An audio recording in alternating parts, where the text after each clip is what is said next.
Hello everyone. आपलं 4th unit start होतंय आणि हा आपला लास्ट टॉपिक आहे सिलेबस मधला सुद्धा, वेंचर डेव्हलपमेंट. तर आपण ऑलरेडी बिझनेस किंवा न्यू एंटरप्राइजेस बद्दल बघितलेलं आहे. तर ह्याच्यामध्ये जास्त काही पॉइंट्स नाही आहेत या टॉपिक मध्ये. आपण वन बाय वन बघूया, आपली रिव्हिजन होईल या टॉपिक मध्ये. Venture development has steps involved in starting of venture, then institutional support to an entrepreneur, then venture funding, requirements of capital, sources of finance, problem of venture setup and prospects, marketing methods, channel of marketing, marketing institutions and assistants, and last, new trends in entrepreneurship, entrepreneur. Venture डेव्हलपमेंटच्या ह्या steps होत्या. Steps involve in starting of venture. तर new venture create करण्यासाठीच्या ज्या steps आहेत तर त्या बघूया. अन एंटरप्रेनर क्रिएट्स हिज और her own business. He is a person who creates, operates, organizes and assumes the risk for business venture. A new venture is not a sudden discovery. It does require proper thinking and planning. In creating their ventures, entrepreneurs are both thinkers and doers. Thinking leads to doing, and further rethinking again leads to doing until the venture is finally created.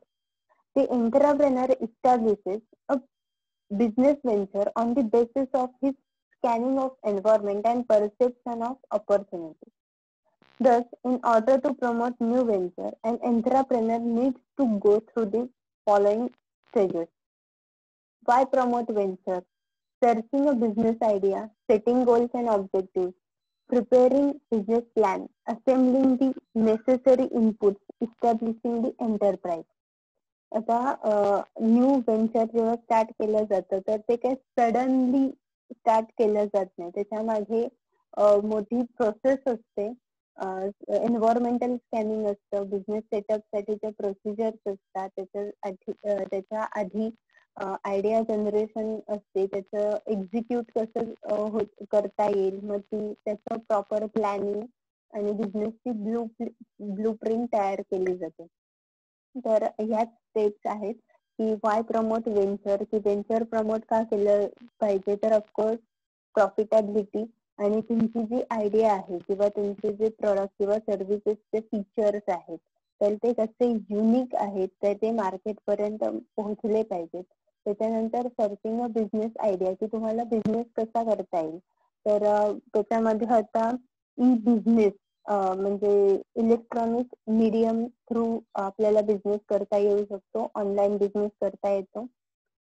Then setting goals and objective, की day 1 पासून तुमचे goals किंवा objective जे आहेत तर ते set केले गेले पाहिजेत बिझनेसचे. कारण तुमचं प्रॉफिट रिलेटेड असेल, सेल्स रिलेटेड असेल तर ते अचीव्ह करत करत तुमचा बिझनेस जो आहे तर तो एक्सपांड होईल, सर्वाइव्ह होईल. देन प्रिपेरिंग बिझनेस प्लॅन, जो प्लॅन तुम्ही एक्झिक्यूट करताय किंवा करणार आहात तर त्याचं प्रॉपर प्रिपरेशन, त्याची ब्लू प्रिंट किंवा त्याचे प्रोसेस डिटेल्स म्हणता येतील. Then ascending the necessary input, म्हणजे सोर्सेस आहेत, मग रॉ मटेरियल पासून कॅपिटल आहे, मॅनपॉवर आहे, इलेक्ट्रिसिटी आहे किंवा मशिनरी आहेत. तर या सगळ्या गोष्टी एकत्र करणे आणि एस्टॅब्लिशिंग द एंटरप्राइज. हे फायनली एंटरप्राइज एस्टॅब्लिश होतं. नेक्स्ट आहे making a product choice. Factors such as product line, packaging, branding, warranties to be considered. Also, ease of availability of raw material, process technology, accessibility to the market, and incentive and support from government should be considered. After choosing a profitable business idea, define goal. The key is to convert an idea into venture is setting goal. Prepare a concrete business plan by analyzing strength and weakness, choosing product or service that the best fit his uh, strengths and desires. At the same time, doing proper market research, then uh, seek the necessary permission approval, licenses, lease, facilities, and equipment and establish the enterprise. आता प्रोडक्टची choice जी आहे तर ती कशी करणार, कोणत्या बेसिसवर करणार, तर पहिलं आहे की तुमची आयडिया जनरेशन काय आहे, तुमचे बिझनेस प्लॅन काय आहे. मग त्याच्यामध्ये प्रोडक्ट लाईन किंवा पॅकेजिंग, ब्रँडिंग वॉरंटी आहे किंवा रॉ मटेरियल अवेलेबिलिटी आहे, प्रोसेस टेक्नॉलॉजी आहे, मार्केट ऍक्सेसिबिलिटी आहे. या सगळ्या गोष्टींचा विचार करावा लागेल आणि मेन गव्हर्नमेंटचे पॉलिसीज किंवा त्याचे रूल्स अँड रेग्युलेशन. त्याच्यानंतर आपण सेटिंग गोल्स किंवा ऑब्जेक्टिव्ह जे म्हणतो तर ते ऍक्च्युअल इम्प्लिमेंट जे एक्झिक्यूट झालेल्या आयडिया ज्या आहेत तर त्या म्हणजे achievement of goals and objective. तर मग ह्याच्यामध्ये पुन्हा अप्रुव्हल आलं त्याच्या प्रोडक्शन मॅन्युफॅक्चरिंगचं, लायसन्स, लीज, त्याच्यानंतर फॅसिलिटीज येतील. जसं MIDC मध्ये इलेक्ट्रिसिटी, वॉटर सप्लाय यासारख्या फॅसिलिटीज असतात, ड्रेनेज सिस्टीम असते. नेक्स्ट आहे few key steps to starting your business. First one, take time to brainstorm. An idea is great, but you need to be able to give it legs. Your job as a new entrepreneur and future business owner is to think about every aspect of your business. Find the answers to every question a stronger or potential investor might ask you. For example, try to answer these questions. Who is the target market for the product? What could go wrong and how will you solve it? Are there additional products or services that could tie into your main offering? What are the main things you want your customer to know about you? आता brain storming method मध्ये आपण actually ह्या point मध्ये brain storming method ज्यांनी सांगितले आपल्याला brain storming काय आहे ते माहिती आहे. तर जे क्वेश्चन्स दिले तर त्याच्यामध्ये टार्गेटेड मार्केट काय आहे, त्याच्यानंतर बिझनेस मध्ये येणारे जे प्रॉब्लेम्स आहेत तर ते प्रॉब्लेम्स कसे सॉल्व्ह केले गेले पाहिजेत, म्हणजे त्याच्यामध्ये रिस्क किंवा कॉन्फ्लिक्ट जे आहेत तर ते अँटिसिपेट केले गेले पाहिजेत आणि त्याच्यासाठी एक प्रॉपर प्लॅन जो आहे तर तो तयार केला पाहिजे की त्या प्रॉब्लेमशी डील करता येईल. त्याच्यानंतर जे मार्केटमध्ये अवेलेबल असलेले अल्टरनेटिव्ह प्रोडक्ट्स आणि सर्व्हिसेस जे आहेत तर ते डॉमिनेट होणार नाहीत ना ते बघितलं पाहिजे. त्याच्यानंतर तुमचं प्रोडक्ट युनिक कसं आहे आणि ते कस्टमर पर्यंत कसं पोहोचलं पाहिजे तर ह्या गोष्टींकडे लक्ष दिलं पाहिजे. नेक्स्ट आहे create a business plan.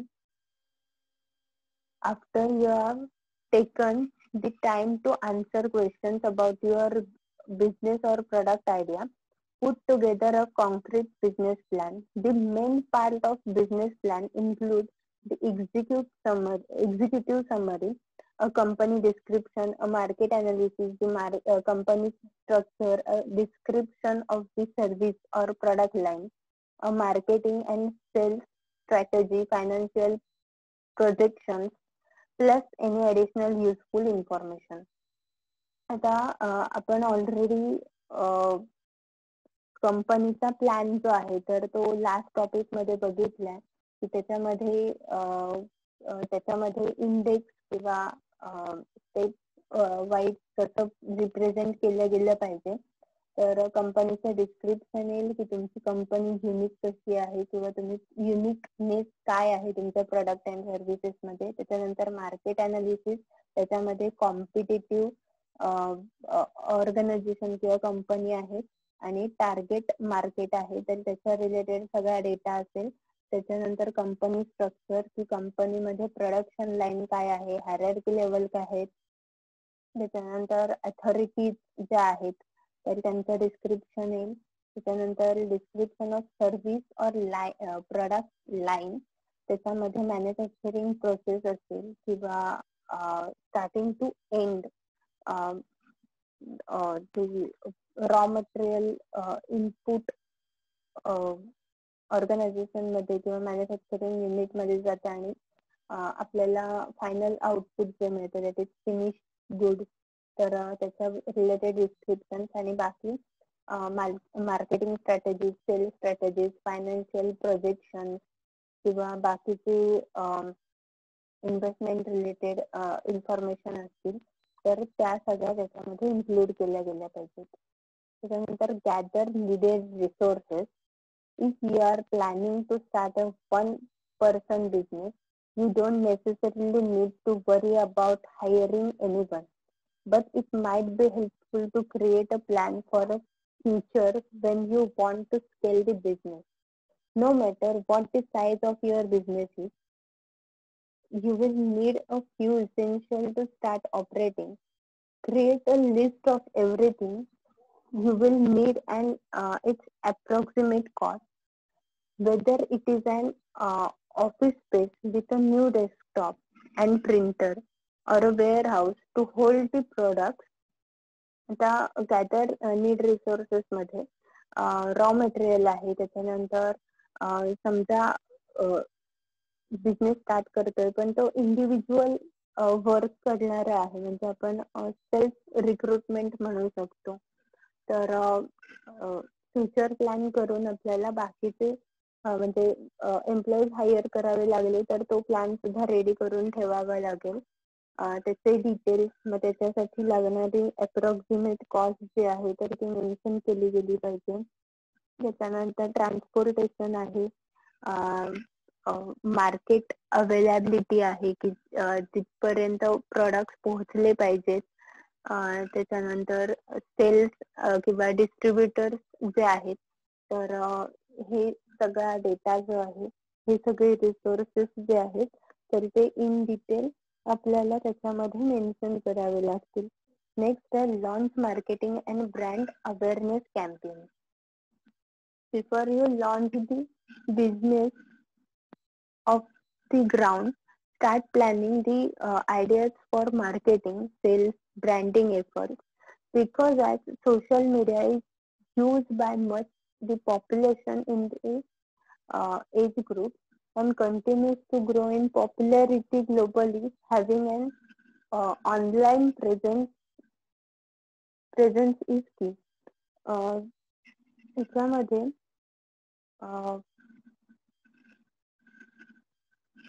Marketing किंवा अवेअरनेस कॅम्पेन्स जे आहेत तर सोशल मीडियाचा आपल्याला हेल्प घेता येईल किंवा त्याचा यूज करावा लागेल.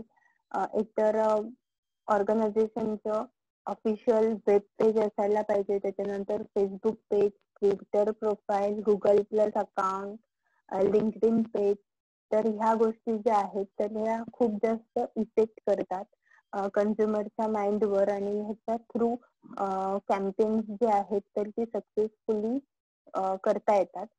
त्याच्यानंतर आहे get the finances in shape. Not setting a proper accounting, bookkeeping and tax record upfront can be dangerous and costly to a business in the long run. Set up the business as a limited liability company, as a S corp or whatever structure fits best to protect personal assets. Use bookkeeping software such as GoDaddy bookkeeping or QuickBooks that makes it easy to export records when doing taxes. आता financial transaction जे आहेत तर त्याचा proper record maintain केला गेला पाहिजे. मग bookkeeping साठी काही सॉफ्टवेअर जे आहेत तर किंवा ऍप्लिकेशन जे आहेत तर ते यूज केले गेले पाहिजेत, जेणेकरून लॉंग रन साठी ऑर्गनायझेशनला त्याचा फायदा होईल. त्याच्यानंतर आहे create a maintenance list. When you finally have your business up and running, keep track of regular tasks that keep a business running, namely doing payroll, keeping up with inventory, updating the website and regularly blogging, use social media, etc. creating or maintaining maintenance list म्हणजे to do list किंवा checklist बनवली जाते. मग ती regular basis असेल, weekly basis असेल किंवा monthly basis असेल. मग त्याच्यामध्ये पेरोल जे डिटेल्स आहेत तर ते ऑन टाइम होत आहेत की नाही, त्याच्यानंतर इन्व्हेंटरी मॅनेजमेंट आहे, तर त्याच्यानंतर रेग्युलर ब्लॉग अपडेट किंवा सोशल मीडिया युसेज आहे, तर ह्या गोष्टी ऑन टाइम होत आहेत की नाही, तर ह्या सगळ्या गोष्टींचा विचार केला जातो आणि त्या मेंटेन केल्या जातात. त्याच्यानंतर setup future goal. Whether your business is a day or a year old, continuously set goals in order to move your business forward. Examine the competition, employees, investors, peers to help you decide what new goals need to be set and what needs to happen so as to be successful. आता मगाशी मी जसं म्हटलं की एका दिवसाची जरी organisation असेल किंवा बिझनेस असेल तरी सुद्धा त्याच्यामध्ये गोल सेटिंग केलं गेलं पाहिजे की आठवड्याभरात किती सेल व्हायला पाहिजे किंवा किती कन्झ्युमर्स पर्यंत पोहोचलं पाहिजे, किंवा इयर ओल्ड असेल तरी सुद्धा त्याच्यामध्ये आपण इयर अनालिसिस करतो प्रॉफिट किंवा सेलचं. त्याच्यानंतर आहे institutional support to an entrepreneur. The term institutional support refers to the part of economic environment of industry and business. It consists of authorities and institutions whose decisions and active support in form of law, regulation, financial and non-financial help bring a lot of change in the functioning of any business. आता याच्यामध्ये institutional support मध्ये गव्हर्नमेंटला आपण consider करू शकतो की गव्हर्नमेंटच्या policies ज्या असतात किंवा बाकीच्या इन्स्टिट्यूशनल सपोर्ट, त्या गव्हर्नमेंट मध्ये पुन्हा स्टेट किंवा सेंट्रल गव्हर्नमेंट आलं, त्यांच्या पॉलिसीज, मग फायनान्सिंग, मार्केटिंग, प्रोजेक्ट प्रिपरेशन, त्या इंडस्ट्रीचं असलेलं स्टेटस, त्याचा एक्झिस्टिंग रोल काय आहे मार्केटमध्ये, तर ह्या सगळ्या गोष्टी ज्या आहेत तर त्या कॅल्क्युलेट केल्या जातात. नेक्स्ट आहे national small industries corporation, that is NSIC, an enterprise under the Union Ministry of Industries was set up in 1955 in New Delhi to promote, aid and facilitate the growth of small scale industries in the country. It offers a package of assistance for the benefit of small scale enterprises that are single point registration, then information service, raw material assistance, meeting credit needs of SSI, performance and credit ratings. आता single point registration मध्ये registration process जी आहे तर ती कमी केली under many scheme. त्याच्यानंतर information services मध्ये latest information, latest update जो आहे तर तो रिगार्डिंग इंडस्ट्री किंवा business, technology, policy related provide केला जातो. रॉ मटेरियल सप्लाय जो आहे तर नियर बाय एरियामध्ये कुठे अवेलेबल होईल, त्यांचे रेट्स जे आहेत त्याची इन्फॉर्मेशन शेअर केली जाते. क्रेडिट नीड्स जे आहेत तर अंडर स्कीम बँक असतील किंवा बाकीच्या फायनान्शियल इन्स्टिट्यूट्स असतील तर त्याच्या रिगार्डिंग इन्फॉर्मेशन प्रोव्हाइड केली जाते. आणि परफॉर्मन्स अँड क्रेडिट रेटिंग, तर त्याच्यामध्ये सबसिडीज ज्या आहेत तर त्या प्रोव्हाइड केल्या जातात. बँकच्या टर्म्स आणि कंडिशन्स असतील किंवा इन्व्हेस्टर्स आहेत तर त्याचं प्रॉपर प्लॅन किंवा त्यासाठी प्रॉपर असिस्टन्स जो आहे तर तो प्रोव्हाइड केला जातो. नेक्स्ट आहे small industries development organisation, that is SIDO. is created for development of various small scale units in different areas. SIDO is a subordinate office of Department of SSI and ARI. It is nodal agency for identifying the needs of SSI unit, coordinating and monitoring in policies and programs for promotion of small industries. आता त्याच्यामध्ये तीन categories आहेत. पहिलं आहे coordination activities of SIDO. Coordination activities मध्ये तीन activities mention केल्या. To coordinate various programmes and policies of various state government pertaining to small industries, to maintain relation with central industry ministry, planning commission, state level industry ministry and financial institutions, and third, implement and coordinate the development of industrial estate. थोडक्यात गव्हर्नमेंटची coordinate करून support केला जातो. मग त्याच्यामध्ये state असेल, central government असेल किंवा financial institutions असेल. आणि रिगार्डिंग इंडस्ट्रीचे एक्झिस्टिंग पोझिशन जे आहे किंवा त्याचं ग्रोथ जे आहे तर त्याच्यामध्ये कोऑर्डिनेट केलं जातं. नेक्स्ट आहे industrial development activities of SIDO. Develop import substitutions for components and products based on the data available for various volume wise and volume wise imports. Next, to give essential support and guidance for development of ancillary unit. Then to provide guidance to SSI unit in terms of costing market competition and to encourage them to participate in the government store and purchase tenders. And last, to recommending central government for reserving certain items to produce at SSI level only. आता ह्या त्याच्या activities आहेत. Then management activities मध्ये पुन्हा 4 activities आहेत. To provide training and development and consultancy service to SSI to provide develop their competitive strength. Then provide marketing assistance to various SSI units. Then to assist SSI unit in selection of plant and machinery, location, layout, design and appropriate process. And last, to help them get update in various information related to SSI activities. The Small Industries Service Institution, that is SISI.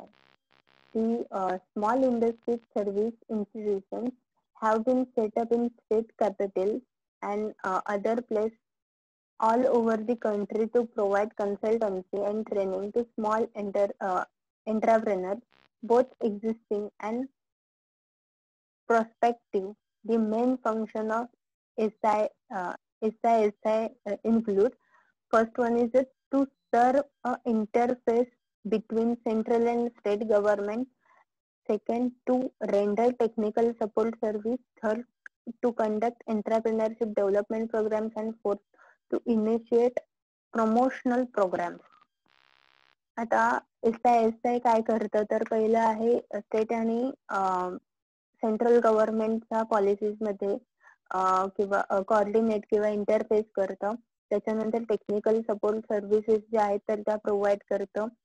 Entrepreneurship development programme conduct करतं आणि promotional activities मध्ये initiative घेतं.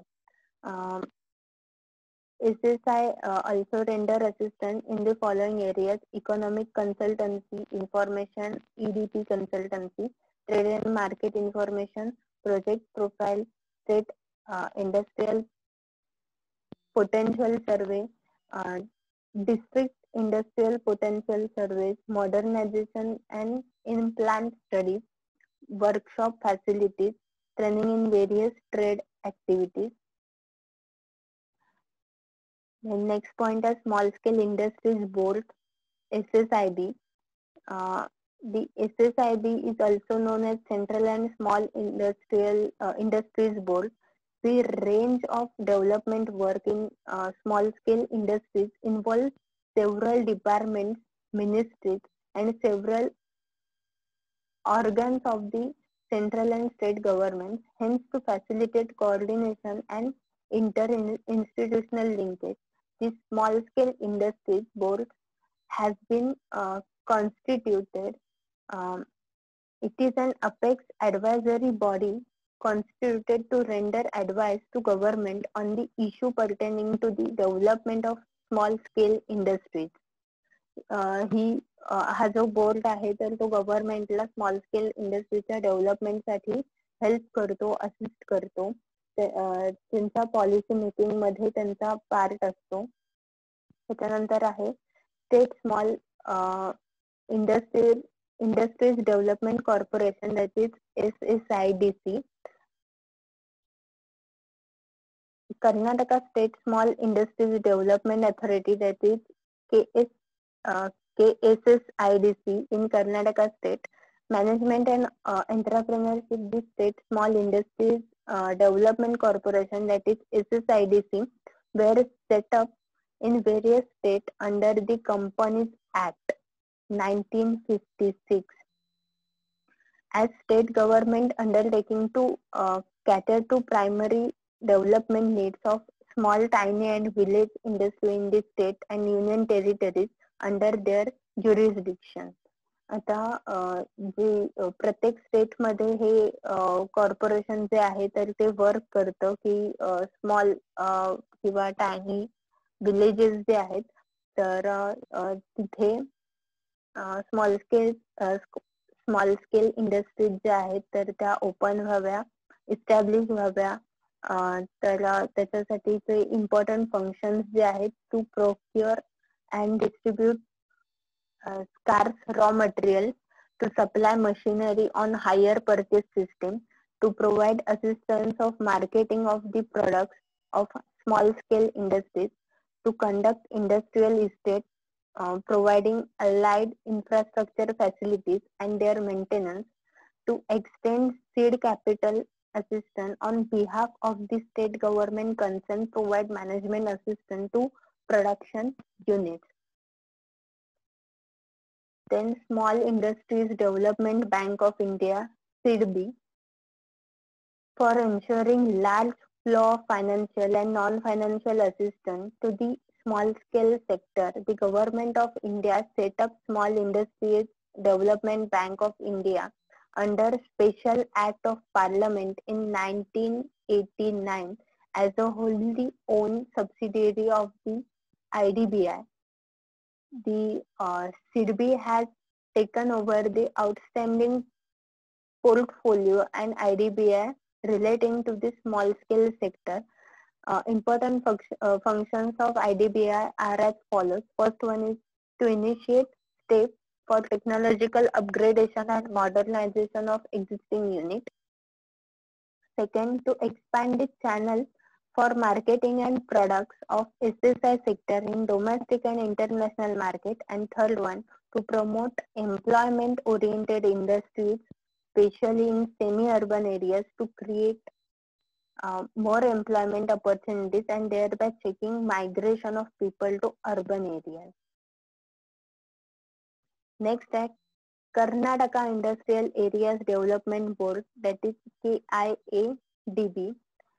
The Karnataka Industrial Area Development Board is statutory board constituted under the Karnataka Industrial Area Development Act of 1996.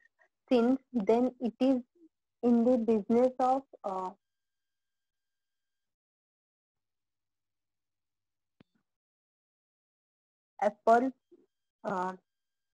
apportioning land for industries and gearing up facilities to carry out operations. The KIADB now acquires and provides developed land suited for industrialization by drawing up well laid out plots for varying size of uh, different industries with requisite infrastructure facilities. The facilities include road, drainage, water supply, etc.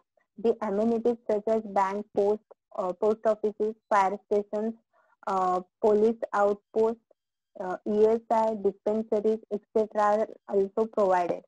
आता KIADB ने काय केलं की infrastructure industrial development होण्यासाठी त्या industrial development encourage करण्यासाठी त्यांनी land ज्या आहेत तर त्या स्पेसिफिकली रिझर्व करून ठेवल्या आणि म्हणजे कुठल्या इंडस्ट्रीसाठी ती लँड सुटेबल आहे तर ते त्यांनी बायफर्गेट करून ठेवलं. त्याला फॅसिलिटीज ज्या आहेत मग त्या रोड, ड्रेनेज, वॉटर सप्लाय असतील किंवा bank, post office, fire station, police outpost, ESI डिस्पेन्सरीज सारख्या फॅसिलिटीज ज्या आहेत तर त्या प्रोव्हाइड केल्या.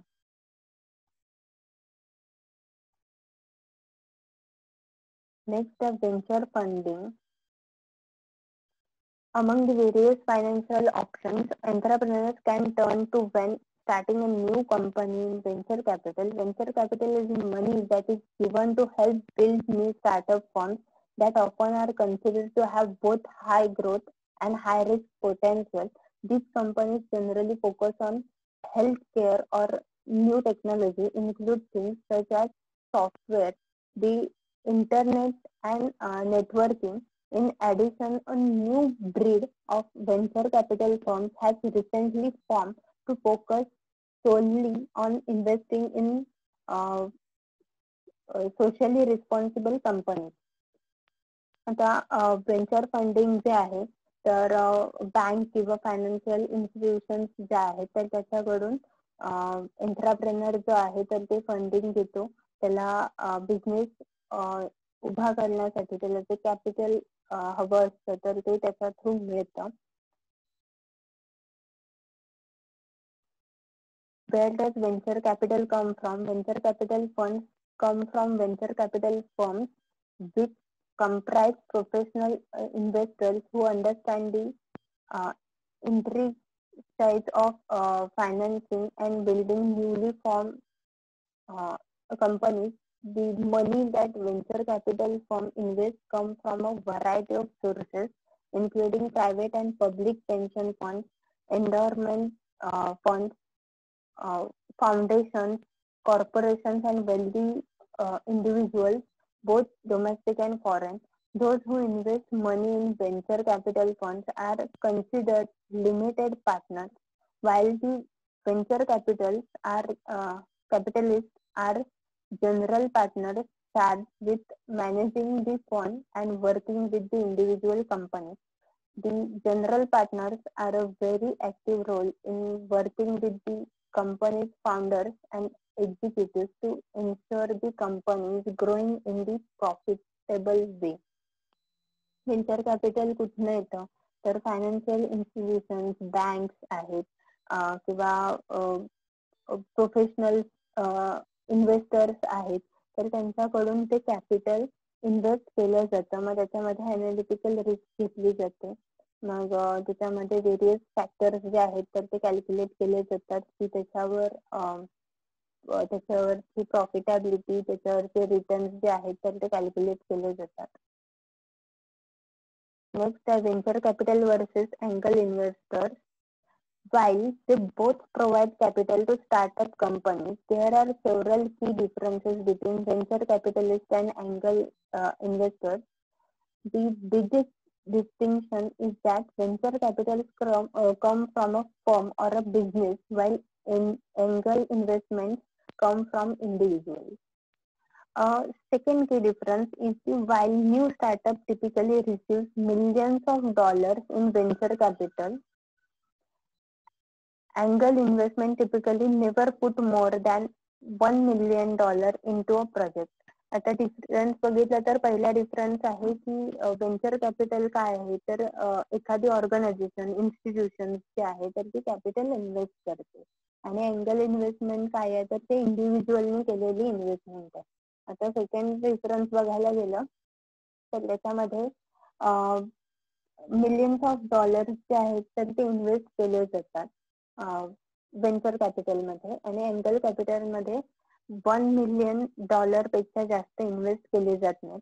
Another difference is that venture capitalists will generally invest in any startup they feel has the potential to make the money, while angel investors generally like to make investments in firms that work that work in industries they are personally familiar with. In addition, angel investments don't always require a hands-on role in running the company as venture capitalists do. Venture capitalists continuous hold किंवा प्रोसेसवर त्यांचा process check केली जाते आणि angle investors जे आहेत तर ते एवढे डीपली त्याच्यामध्ये इंटरेस्ट घेत नाहीत.